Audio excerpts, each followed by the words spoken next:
Will you or would you, in the next session of Congress, favor repealing the Wall Street reform? If so, why? If not, why not?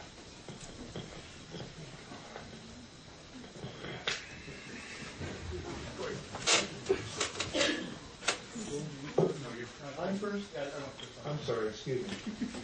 Well, very wholeheartedly, I would not favor repeal of this law. If you sat into the hearings that I have sat in, I serve on the Energy and Commerce Committee. It's one of the 3 exclusive committees in the House. By the way, we should not want to lose our member on that very, very important committee. But we... thank you for your comments. By the way, I want to express my appreciation for those who are supporting me tonight here who have not interrupted my opponent one time. Congratulations. Thank you very much for your assistance. So, as I was saying, if you had sat in these hearings, you would have seen the most palpable, grievous greed and venality you could imagine in the human condition. These were people who would steal $1 million from their grandmother. And essentially, they did. And the reason they did is that we did not have a cop on the beat to allow them to create these incredibly toxic and non-understandable various instruments that no one could value. And because of their greed and their avarice and their unrestrained activity, we have thousands of our family members who are unemployed tonight. Now, I want to tell you, having watched that greed, I'm angry about what they've done to this country. I'm angry that there's fathers putting their kids to bed as we speak tonight, not knowing where their mortgage payment's going to come from. And that happened because these people on Wall Street ran roughshod across America. And it happened because some people practiced trickle-down economics and did not restrain Wall Street. Now, this bill, while imperfect, I was one of the 47 members who voted against the repeal of the Glass-Steagall bill. I voted against the deregulation of these banks, and I was right then, and I am right now saying we got to rein in these folks on Wall Street. We got to keep that bill.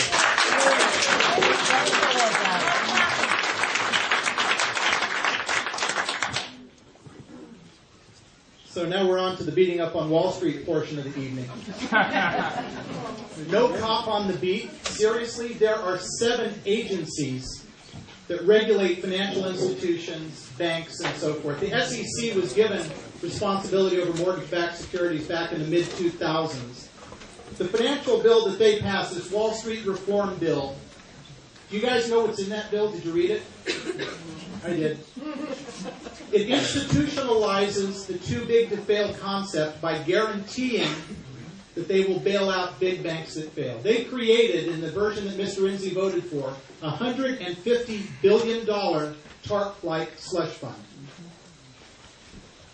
It benefits the big banks at the expense of the community banks, which is why the day after they passed this thing, the stock price for big banks went up.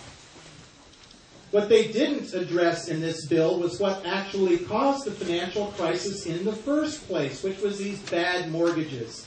And those bad mortgages were made not because of the greed of Wall Street, but because of the incompetence of the folks in Congress like Barney Frank and Chris Dodd that allowed them to offer these mortgage loans without regard to safety and soundness. I've got a letter up here that Mr. Inslee sent President Bush in 2004 when President Bush was trying to re-regulate Fannie and Freddie and try to rein in this bad mortgage lending. And he argued against using safety and soundness. Argued against safety and soundness. You know, actually making loans that people can afford to pay back. And instead we got liar's loans, and we got zero down loans, and we got, don't make a payment for 10 years loans, and all kinds of garbage that's now blowing up in our face. And it was because the people in D.C., in Congress, were letting Fannie and Freddie get away with everything, and they did not fix Fannie and Freddie in this bill, and that's the biggest problem with it.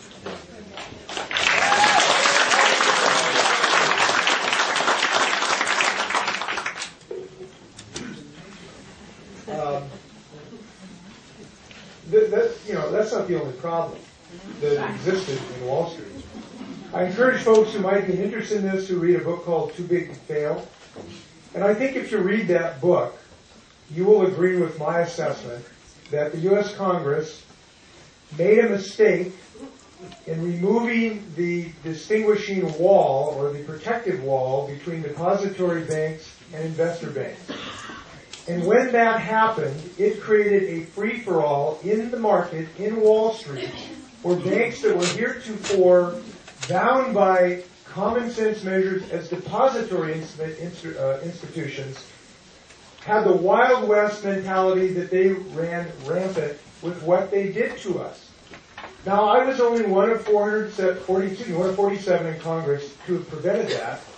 And I got to tell you now, it is inconceivable to me that folks want to be on the side of the big banks that resisted this wholeheartedly with 10,000 lawyers. And I told those lobbyists, thank you very much. We're going to regulate you. That's the right thing to do.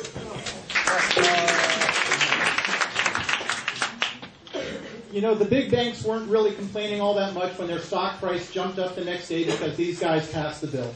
Don't go out and read, whatever book Mr. Inslee's talking about. Read his words that he sent to Congress, or he sent to the President. We have been concerned that the administration's legislative proposal regarding the GSEs, the government-sponsored enterprises, would weaken affordable housing performance by the GSEs by emphasizing only safety and soundness. And it goes on from there. This is the underlying cause of the problem that we have with the bad S&L loans, the bad mortgage loans, making the loans without regard to safety and soundness, and that created this toxic environment that caused the crisis that we had.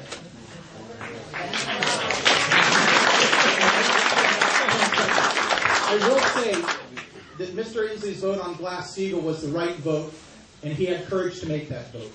And we'll also say that there's no reintroduction of Glass-Steagall in this financial services reform bill, and there should have been.